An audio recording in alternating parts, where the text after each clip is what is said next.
नमस्कार, स्वागत है आप सभी का। आप देख रहे हैं टाइम्स नाउ अब भारत और early prime time show 4 fire के साथ मैं हूं नैना यादव। और 4 का फायर में आज दिन भर की तमाम खबरें हम आपको बताएंगे, दिन भर की वीडियो ब्रेकिंग्स आपको बताएंगे, खबरों को से आपको अपडेट करवाएंगे और सभी चारों एंकर्स हम आपको बताएंगे कि आखिर आज दिन भर क्या कुछ रहा है महत्वपूर्ण। बिल्कुल, मैं हूं आपके साथ ज्योत्सना बेदी। उस इमारत के बारे में भी आपको बताऊंगी जो अचानक भरभरा कर गिर गई। चारों तरफ हंगामा मच गया, चीख पुकार मच गई। आपको ये भी बताऊंगी कि आखिर भारी भीड़ के बीच बाजार में दुकानें आग का गोला कैसे बन गई। क्या कुछ हुआ आपके सामने होगा। नमस्कार, मैं हूं प्रीति नेगी आपके साथ। मैं आपको बताऊंगी कि घर में समारोह था, हर तरफ खुशियों का माहौल था, लोग खुशी से झूम रहे थे, लेकिन अचानक सब कुछ थम गया। खुशियां गम के माहौल में तब्दील हो गई। आखिर ऐसा क्यों हुआ?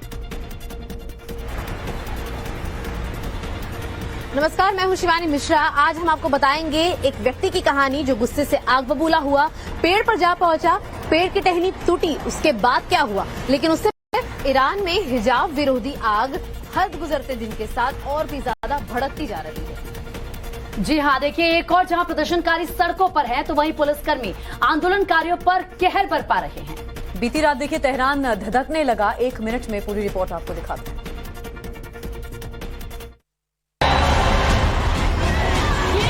ईरान हिजाब क्रांति की आग में झुलस रहा है। हिजाब के खिलाफ महिलाओं का आंदोलन बदस्तूर जारी है। राजधानी तेहरान समेत कई शहरों में हिजाब के खिलाफ हिंसा और आग हो रही है। महिलाओं ने हिजाब के खिलाफ जंग का ऐलान कर दिया है। महसा अमीनी की शहादत के बाद से ईरानी महिलाओं का पारा हाई है। महिलाओं के साथ इस आंदोलन में ईरान का बुद्धिजीवी वर्ग और युवा वर्ग साथ दिख रहा है। महिलाओं का यह आंदोलन अब उग्र और हिंसक होता जा रहा है। आंदोलन को कुचलने के लिए सुरक्षाकर्मी सख्त कार्रवाई कर रहे हैं। इस आंदोलन में अब तक सैकड़ों लोगों की जानें जा चुकी, लेकिन सरकार महिलाओं की मांग मानने को तैयार नहीं। हजारों प्रदर्शनकारी जेल की सलाखों में डाल दिए गए हैं। वहीं पुलिस की सख्ती के खिलाफ आंदोलनकारी भी उग्र होने लगे हैं। ईरान के 40 से ज्यादा शहर हिंसा की आग में जल रहे हैं। तस्वीरें तेहरान की हैं, जहां बीती रात प्रदर्शनकारियों ने जमकर बवाल काटा। पुलिस और प्रदर्शनकारियों में झड़प हो गई, जिसके बाद गुस्साए लोगों ने कई गाड़ियों को आग के हवाले कर दिया। नासिक में देर रात भीषण आग लगी, जानिए आगे क्या हुआ। भीषण आग में आखिर कितने लोग फंसे, बच्चों महिलाओं को आखिर किसने आग से बाहर निकाला, आगे बताएंगे। जी हाँ, 1 मिनट में देखिए कैसे चंद मिनटों में कई आशाएं जलकर राख हो गए। आधी रात में आग का कोहराम है। आग की भयानक और खौफनाक लपटें उठ रही हैं। सड़क किनारे घर धू धू कर जल रहे हैं। आग लगने के बाद लोगों में चीख पुकार मच गई। लोग जान बचाने के लिए भागने लगे। आसपास के लोग मदद के लिए दौड़ पड़े और बाल्टी से आग पर पानी डाल रहे हैं, लेकिन भीषण आग के सामने उनके हौसले पस्त हो गए। आग तेजी से कई मकानों को चपेट में ले लेती है। आग की लपटों को देखिए, कैसे सब कुछ जला देने पर आमादा है। आसमान में काले धुएं का गुबार उठ रहा है। देखते ही देखते कई मकानों को जलाकर राख कर गया। लोगों ने फायर ब्रिगेड को आग लगने की खबर दी, लेकिन काफी देर तक फायर ब्रिगेड की टीम नहीं पहुंची। देखिए कैसे लाचार होकर लोग अपने आशियाने को जलता देख रहे हैं। इस भीषण अग्निकांड में कई मकान जलकर स्वाहा हो गए। गनीमत रही कि घटना में कोई हताहत नहीं हुआ। आग लगने के कारणों का खुलासा नहीं हो पाया है। असम के गांव में देखिए भीषण आग लग गई। आग बाजार की दुकानों में लगी, नुकसान भी हुआ है। जी हाँ, धीरे धीरे आग ने कई दुकानों को अपनी चपेट में ले लिया। मौके पर अफरा तफरी मच गई। फायर ब्रिगेड की टीम मौके पर पहुंची और कड़ी मशक्कत के बाद में आग पर काबू पाया। आग लगने की वजह क्या है, ये फिलहाल स्पष्ट नहीं हो पाया है। असम के मोरी गांव में भीषण अग्निकांड देखने को मिला। यहां बाजार में कुछ दुकानों में अचानक आग लग गई। आग लगते ही पूरे इलाके में अफरा तफरी मच गई। लोग आग से बचने के लिए इधर उधर भागने लगे। तस्वीरें देखिए कैसे रात के अंधेरे में इस बाजार में कई दुकानें आग में स्वाहा हो गई। देखते ही देखते आग की लपटें उग्र हो गई। आग ने कई दुकानों को अपनी चपेट में ले लिया। लोगों ने आग बुझाने की कोशिश की, मगर आग इतनी ज्यादा फैल चुकी थी कि लोग उस पर काबू नहीं कर पाए। स्थानीय लोगों ने फायर ब्रिगेड को कॉल किया। फायर ब्रिगेड की गाड़ियों ने कई घंटे की मेहनत के बाद आग पर काबू पाया। जानकारी के मुताबिक आग में लाखों का माल जलकर खाक हो गया है। हादसे में कोई हताहत नहीं हुआ है। दुकानों में आग क्यों लगी, इसकी वजह साफ नहीं है। हालांकि पुलिस मामले की जांच में जुटी हुई है। Bureau report, Times Now Bharat.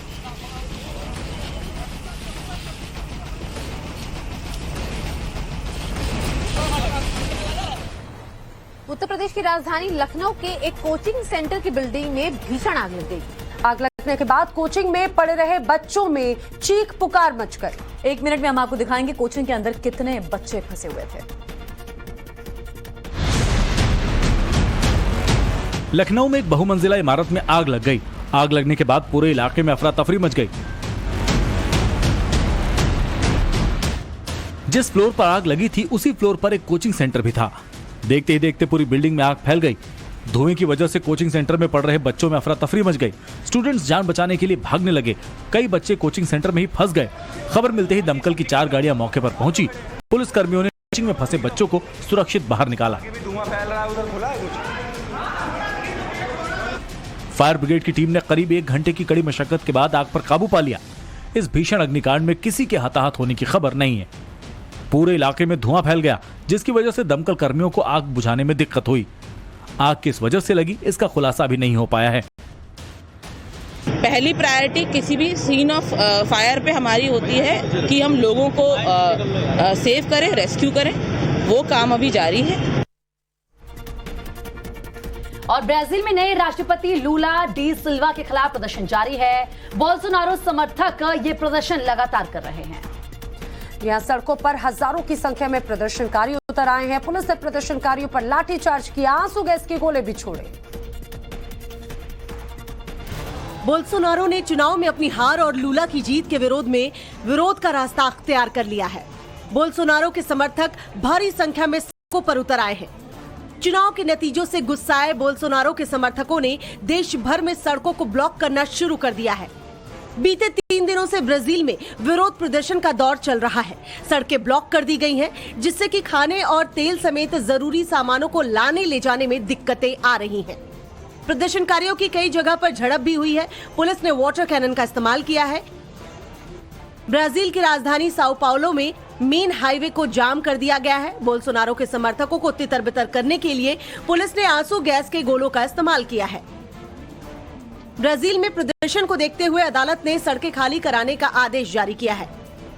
आपको बता दें कि ब्राजील के राष्ट्रपति चुनाव में लूला डी सिल्वा को 50.9% वोट मिले थे, जबकि बोल्सोनारो को 49.1% वोट पड़े थे।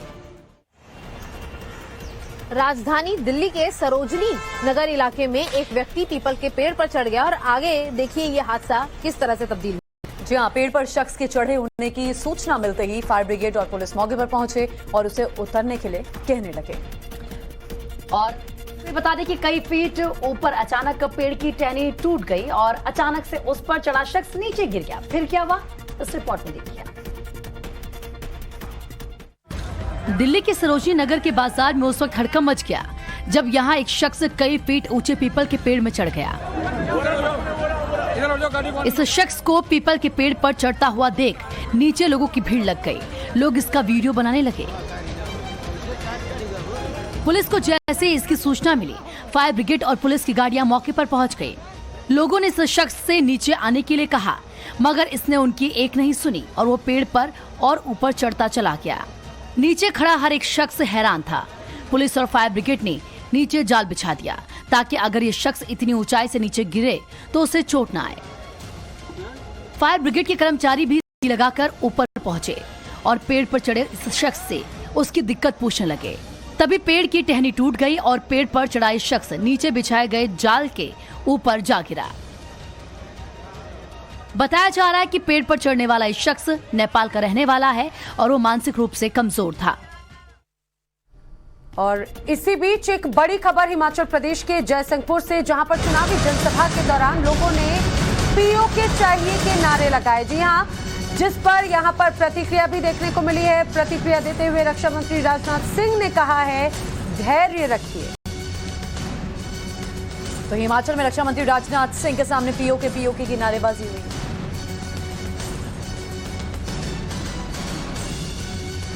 हमें के साथ कह सकता हूं, आज भी यदि सीमा पर जरूरत होगी, यदि फौज को कहीं से कोई कमी दिखाई देगी, हमारे पूर्व सैनिक भी सीमाओं पर आज भी जाने के लिए तैयार रहते हैं। ऐसे पूर्व सैनिकों को हमने देखा है।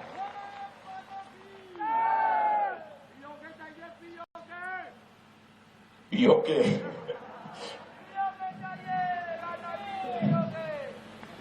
धैर्य रखिए, धैर्य रखिए। और कम योगदान नहीं है, इनका बहुत बड़ा योगदान है। इस हकीकत को भी हमको समझना चाहिए। और मैं दावे के साथ कह सकता हूं, आज भी यदि सीमा पर जरूरत होगी, यदि फौज को कहीं से कोई कमी दिखाई देगी, हमारे पूर्व सैनिक भी सीमाओं पर आज भी जाने के लिए तैयार रहते हैं। ऐसे ऐसे पूर्व सैनिकों को हमने देखा है।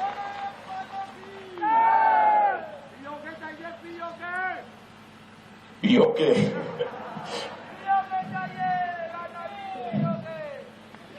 धैर्य रखिए, धैर्य रखिए। और कम योगदान नहीं है, इनका बहुत बड़ा योगदान।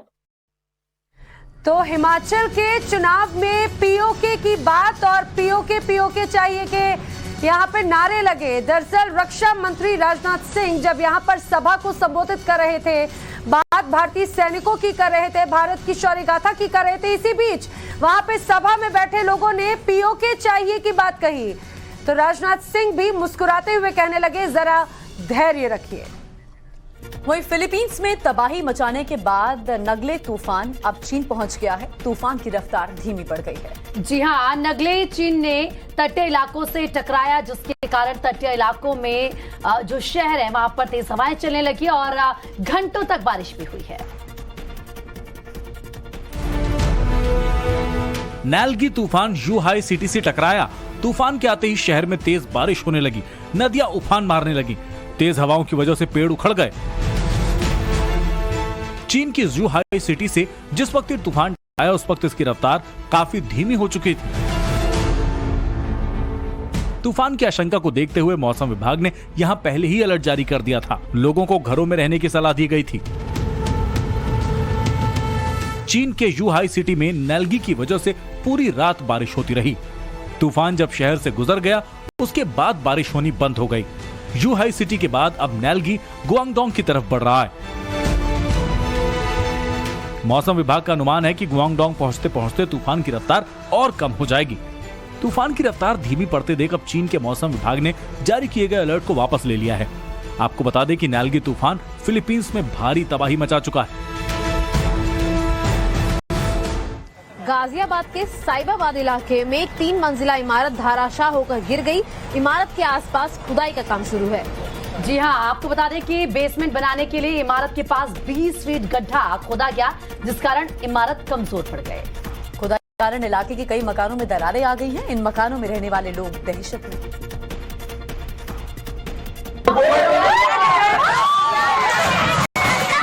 साहिबाबाद की शालीमार सिटी में एक 3 मंजिला मकान ताश के पत्तों की तरह ढह गया।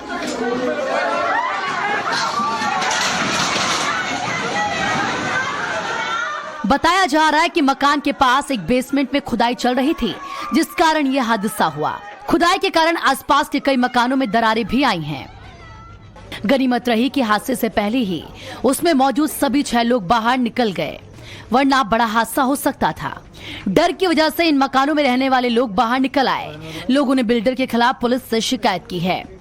स्थानीय लोगों के मुताबिक सुबह 9 बजे बेसमेंट में 20 फीट गहरा गड्ढा खोदा गया, जिसके बाद सुबह 11 बजे लोगों ने अपने घरों में पड़ी दरारों को देखा। हादसे के बाद जिला प्रशासन ने जांच के आदेश दिए हैं। बिल्डर ने मकान बनवाने का आश्वासन दिया है। पुलिस ने फिलहाल बेसमेंट में खुदाई के काम को रुकवा दिया है। ब्यूरो रिपोर्ट, टाइम्स नाउ अब भारत। रूसी फौज यूक्रेन में किन किन शहरों में कत्लेआम मचा रहे हैं, वो आगे आपको बताएंगे। आपको दिखाएंगे रूसी फौज के अर्बन वॉर का खौफनाक मंजर। रूसी सैनिक भूखे भेड़ियों की तरह घर में घुसकर मौत का तांडव मचा रहे हैं। रिपोर्ट देखिए आप। रूसी सैनिक यूक्रेन में जबरदस्त तबाही मचा रहे हैं। जंग में पिछड़ने के बाद पुतिन के जवान बौखला गए हैं। ऐसे में रूस के सैनिक आम नागरिकों को निशाना बना रहे हैं। रूसी सैनिक ग्रामीण इलाकों के बजाय शहरी इलाकों को टारगेट कर रहे हैं। रूसी सैनिकों के यूक्रेन में तबाही मचाने का नया वीडियो सामने आया है। वीडियो में देखिए कैसे रूसी सैनिक शहर में घुसकर खून खराबा कर रहे हैं। रूसी सैनिक घरों में घुसकर ताबड़तोड़ फायरिंग कर रहे हैं। बड़ी संख्या में रूस के सैनिक पहुंचे और एक बिल्डिंग को चारों तरफ से घेर लिया। कुछ जवान एक्शन लेते हुए मकान के अंदर घुसते हैं, फिर गोलियों की बौछार करने लगते हैं। घर में मौजूद लोगों में चीख पुकार मच जाती है।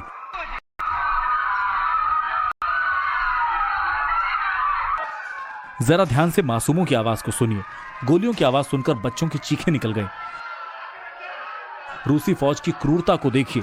जिधर से आवाज आती है वो उसी दिशा में फायरिंग शुरू कर देते हैं। फायरिंग से बिल्डिंग के अंदर आग लग गई। वीडियो में मकान के अंदर धुएं को देखा जा सकता है। वाकई ये वीडियो रूह कपा देने वाला है। इटावा में तिलक समारोह के दौरान किस तरह से हड़कंप मच गया और इसी बीच में एक महिला की मौत हो गई। जी हाँ, तिलक समारोह में दूल्हे ने दहेज में मिली कार को चलाने की कोशिश की, मगर वो उसे कंट्रोल नहीं कर पाया। अनियंत्रित कार ने कई लोगों को कुचल दिया। हादसे में कई लोग जख्मी हुए हैं। रिपोर्ट आप देखिए। यूपी के इटावा में एक तिलक समारोह के दौरान बड़ा हादसा हो गया। यहाँ दहेज में मिली कार के टेस्ट ड्राइव के दौरान दूल्हे ने 5 लोगों को कुचल दिया। इस एक्सीडेंट में एक महिला की मौत हो गई, जबकि 4 लोग गंभीर रूप से घायल हो गए। हादसे के बाद मौके पर चीख-पुकार मच गई। बताया जा रहा है कि अरुण प्रताप नाम के शख्स ने तिलकोत्सव में मिली कार चलाने के लिए स्टीयरिंग संभाली। कार को जैसे ही आगे बढ़ाया, उसने रफ्तार पकड़ ली, जिसके बाद पास में कुर्सी पर बैठे अरुण की बुआ और 4 रिश्तेदार गंभीर रूप से घायल हो गए। घायलों को इलाज के लिए जिला अस्पताल में ले जाया गया, जहां उसकी बुआ की मौत हो गई। चश्मदीदों के मुताबिक कार के नीचे नारियल तोड़ने की रस्म चल रही थी। रस्म के दौरान अरुण से गाड़ी स्टार्ट करने को कहा गया और इसी दौरान यह हादसा हो गया। ब्यूरो रिपोर्ट, टाइम्स नाउ अब भारत। आगे बढ़ते हैं, बात मुंबई की करते हैं। मुंबई एयरपोर्ट पर 4 करोड़ से ज्यादा की विदेशी करेंसी जब्त की गई है। कस्टम विभाग को बड़ी कामयाबी हाथ लगी है।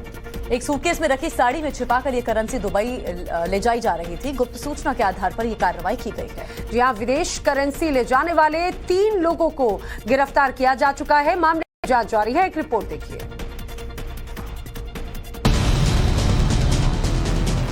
मुंबई एयरपोर्ट पर कस्टम विभाग के अधिकारी उस वक्त हैरान रह गए जब इस बैग के अंदर रखी साड़ी से एक के बाद एक डॉलर निकलने लगे। देखते जाइए और गिनते जाइए। 1, 2, 3, 4। आप गिनती करते करते थक जाएंगे, मगर इस बैग से डॉलरों के निकलने का सिलसिला नहीं रुकेगा, क्योंकि कस्टम विभाग ने चेकिंग के दौरान 4,97,000 डॉलर बरामद किए हैं। भारतीय रुपए में इसकी कीमत करीब 4 करोड़ 1 लाख रुपए है। इन डॉलर्स को साड़ी के अंदर लपेट कर रखा गया था। कस्टम विभाग ने गुप्त सूचना के आधार पर यह कार्रवाई की। बताया जा रहा है कि इन डॉलरों को लेकर 3 लोगों का एक परिवार दुबई रवाना हो रहा था, मगर मुंबई एयरपोर्ट पर ही अधिकारियों ने उन्हें धर दबोचा। कस्टम विभाग ने इसको ले जा रहे लोगों को गिरफ्तार कर लिया है। इन लोगों के पास इतना पैसा कहां से आया, इसकी जांच की जा रही है। Bureau report, Times Now Bharat. रूसी मिसाइल से खलबली मच गई है। आखिर देर रात अंधेरे में पुतिन के सैनिक किसको बना रहे हैं निशाना? पुतिन के सीक्रेट प्लान के आगे जेलेंस्की और बाइडेन के होश भी फाख्ता हो गए। जी हाँ, पुतिन ने इरादा जाहिर कर दिया है कि चुन चुन कर दुश्मनों से वो हिसाब लेंगे।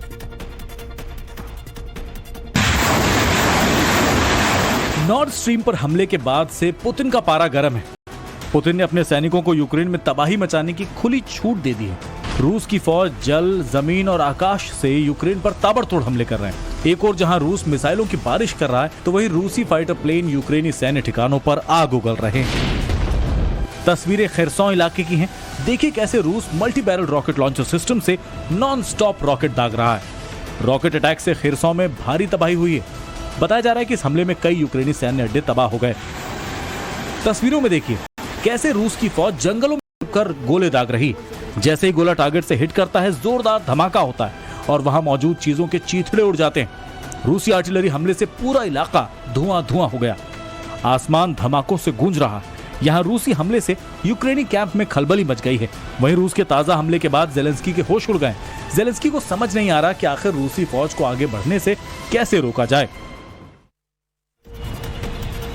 राजस्थान के इंद्रपुर से एक तस्वीरें सामने आई हैं, जहां पर एक कॉलेज की रसोई से काफी चौंकाने वाली तस्वीरें सबके सामने आई। जी हाँ, थालियां सड़क पर पड़ी हैं। सुअर थालियां चाट रहे हैं। सोचिए, ऐसी थालियों में लोगों को खाना परोसा जाता है। जी हाँ, वीडियो वायरल होने के बाद एक्शन लिया गया है। इंदिरा रसोई को बंद करा दिया गया है। राजस्थान के भरतपुर से इंदिरा रसोई से ऐसा वीडियो सामने आया है जिसने इस रसोई योजना पर कई सवाल खड़े कर दिए हैं। आप इस वक्त जो तस्वीरें अपनी टीवी स्क्रीन पर देख रहे हैं, भरतपुर के MSG कॉलेज के सामने बनी इंदिरा रसोई है। वीडियो में आप साफ तौर पर देख सकते हैं कि इंदिरा रसोई बंद हो चुकी थी। 2 बड़े बर्तन पड़े हुए हैं। फुटपाथ पर ऐसी ही थालियां पड़ी हुई हैं और 2 सुअर उनमें लगा खाना चाट कर खा रहे थे। ये नज़ारा पास ही खड़े किसी शख्स ने कैमरे में तो कैद कर लिया, लेकिन किसी ने भी उन सुअरों को भगाया नहीं। हालांकि वीडियो के सोशल मीडिया पर वायरल होने के बाद इस इंदिरा रसोई को बंद कर दिया गया है और बाकी इंदिरा रसोइयों के खिलाफ भी जांच के आदेश दे दिए गए हैं। लेकिन सवाल ये उठता है कि थालियों को इस तरह सड़क पर खुले में छोड़ देना कितनी बड़ी लापरवाही है, और अगर बर्तनों का रखरखाव ऐसा है तो उनकी साफ सफाई कितनी ही अच्छी होती होगी, इसका अंदाजा आप और हम लगा ही सकते हैं।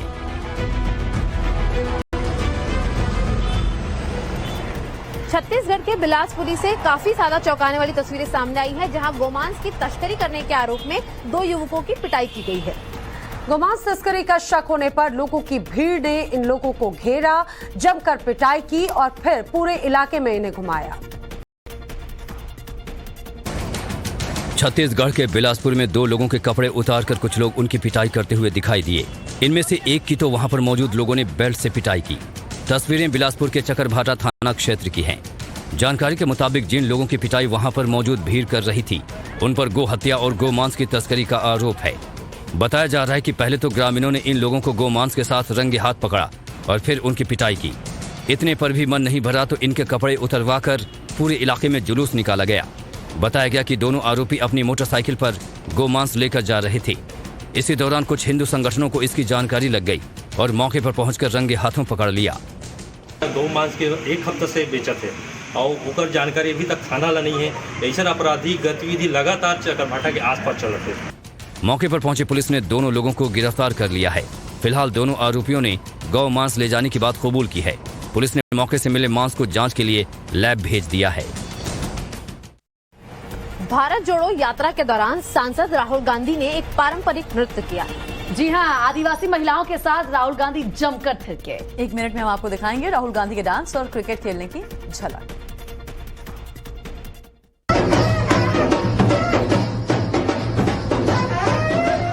भारत जोड़ो यात्रा के दौरान कांग्रेस सांसद राहुल गांधी के डांस करने का वीडियो आया है। राहुल गांधी ने आंध्र प्रदेश, तेलंगाना और दक्षिणी ओडिशा के आदिवासी लोगों के पारंपरिक लोक नृत्य ढींसा का प्रदर्शन करने वाले कलाकारों के साथ जमकर डांस किया। देखिए कैसे राहुल गांधी आदिवासी महिलाओं के साथ डांस कर रहे हैं। इससे पहले भी राहुल गांधी तेलंगाना के गोलापल्ली में बतकुम्मा नृत्य करते नजर आए थे। इतना ही नहीं, राहुल गांधी ने ट्वीट किया था कि हमारे आदिवासी हमारी कालातीत संस्कृति और विविधता के भंडार हैं। कोमू कोया आदिवासी नर्तकियों के साथ मैचिंग स्टेप्स का आनंद लिया। उनकी कला उनके मूल्यों को व्यक्त करती है, जिन्हें हमें सीखना और संरक्षित करना चाहिए। राहुल गांधी ने कल हैदराबाद की सड़क पर एक बच्चे के साथ क्रिकेट खेला। राहुल गांधी ने इस दौरान हाथ में गेंद थामकर सबको हैरान कर दिया। राहुल गांधी बॉलिंग करते नजर आए। उन्होंने बच्चे के साथ क्रिकेट खेलने का वीडियो सोशल मीडिया पर भी शेयर किया। राजधानी दिल्ली में बेकाबू प्रदूषण पर केजरीवाल चारों तरफ से घिर गए हैं। उनके पुराने बयान सोशल मीडिया पर जमकर वायरल हो रहे हैं। टाइम्स नाउ भारत की editor in chief Navika Kumar के साथ बातचीत में केजरीवाल ने प्रदूषण के सवाल पर नवंबर 2021 में क्या कहा था। कोई किसान धुआं नहीं छोड़ना चाहता, कोई किसान अपने गांव, उनको समाधान कौन देगा? समाधान तो सरकारें देगी। अब दिल्ली में हम लोगों ने पूसा रिसर्च इंस्टीट्यूट के साथ मिलके एक सोल्यूशन बनाया, केमिकल सोल्यूशन, बायोकेमिकल सोल्यूशन। वो सोल्यूशन छिड़कने से वो जो स्टबल है, पराली है, वो खाद में कन्वर्ट हो जाती है। It's a win win situation और इतना सस्ता है। दिल्ली सरकार ने दिल्ली के सारे खेतों में छिड़काव कर दिया फ्री में। पंजाब सरकार भी कर सकती है, यूपी सरकार भी कर सकती है, हरियाणा सरकार क्यों नहीं कर रहे वो लोग? पराली आज लायबिलिटी बनी हुई है। ये बहुत बड़ा एसेट है। ये सोना बन सकती है पराली। पराली से बिजली बनती है, पराली से कोयला बनता है, पराली से गत्ता बनता है। तो आपने सुना अरविंद केजरीवाल का ये वो बयान जिसको लेकर वो पराली को लेकर तमाम बातें कर रहे हैं। और केजरीवाल के इसी बयान को लेकर केंद्रीय मंत्री भूपेंद्र यादव ने दिल्ली और पंजाब सरकार पर हमला भी बोला है। उन्होंने ट्वीट किया है कि श्रीमान, अब आपको पंजाब की पराली समस्या के इन उपायों को अमल में लाने से कौन रोक रहा है? पराली बर्निंग पंजाब में बढ़ा है तो हरियाणा में घटा है। लगातार बैठक हो रही है, लेकिन पंजाब के मंत्रियों ने संतोषजनक जवाब नहीं दिया। दिल्ली के सीएम वही किस तरीके से डिकम्पोज की बात करते हैं, लेकिन पंजाब सरकार ने ऐसा करने को मना कर दिया है। तो अब निशाना साध रहे हैं पर्यावरण मंत्री और ये ट्वीट किया है। दरअसल जो अरविंद केजरीवाल दिल्ली के मुख्यमंत्री लगातार वो तमाम बातें जो पहले करते रहे, जो टाइम्स नाउ नव भारत के मंच पर जो उन्होंने बात कही थी और उन्होंने ये भी बताया था कि पराली कैसे लाभकारी हो सकता है, उसको कैसे इस्तेमाल में लिया जा सकता है, लेकिन अब वो सारी बातें अलग नजर आती हैं। हमारे साथी कुंदन इस समय हमारे साथ में है। कुंदन, बार बार टाइम्स नाउ नव भारत यही सवाल पूछ रहा है कि वो बड़े बड़े दावे, चाहे बात स्मोक टावर्स के हो या फिर जब टाइम्स नाउ नव भारत के मंच पर अरविंद केजरीवाल जब पराली का उपयोग बताते हैं, उसके फायदे बताते हैं, तो आखिर अभी प्रदूषण से भरी हुई दिल्ली क्यों है?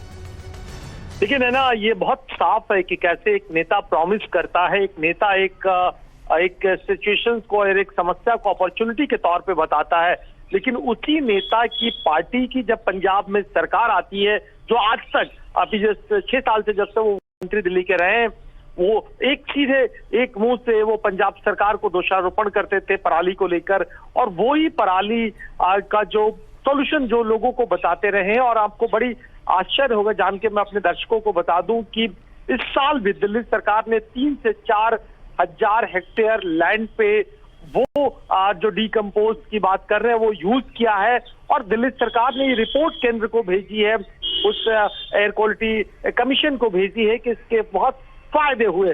लेकिन वही पंजाब की सरकार ने मात्र 5000 हेक्टेयर पे जरूर आज ट्रायल के तौर पे किया था, लेकिन इसके बाद पूरे लैंड पे उन्होंने इसके तरफ से कोई कोशिश नहीं की गई।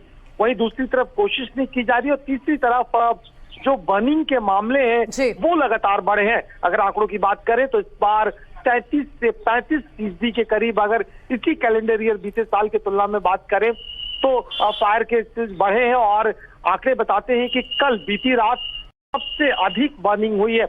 और जो डेडलॉक और दिल्ली में जो हालात बने हुए, जो सीवियर और वर्स्ट कंडीशंस में है, उसके लिए जो सबसे बड़ा फैक्टर रिस्पॉन्सिबल है वो पराली है, और खासकर पंजाब का पराली है। हालांकि सरकारों की तरफ से एनवायरमेंट मिनिस्ट्रीज ने डेटा हमें बताया कि जिन राज्यों में, अगर उत्तर प्रदेश की बात करें जो एनसीआर से सटे इलाके हैं, राजस्थान की बात करें, हरियाणा की बात करें, उनमें पिछले साल की तुलना में ऐसा नहीं कि पराली बिल्कुल खत्म हो गई है, वहां भी जलती है, लेकिन तुलनात्मक अगर अध्ययन करें तो कम हुआ है, डिक्रीज हुआ। मतलब बड़े बड़े दावे और बड़े बड़े वादे करके कुंदन उसे पूरा ना करना और पराली जैसे मसले पर सियासत करना, सवाल यही अरविंद केजरीवाल से कि क्या इस मसले पर भी अरविंद केजरीवाल आपदा में अवसर ढूंढ रहे हैं? क्या लोगों की जिंदगी के साथ खिलवाड़ क्यों? बड़ा सवाल है। कुंदन, बहुत शुक्रिया हमारे साथ इस जानकारी के लिए।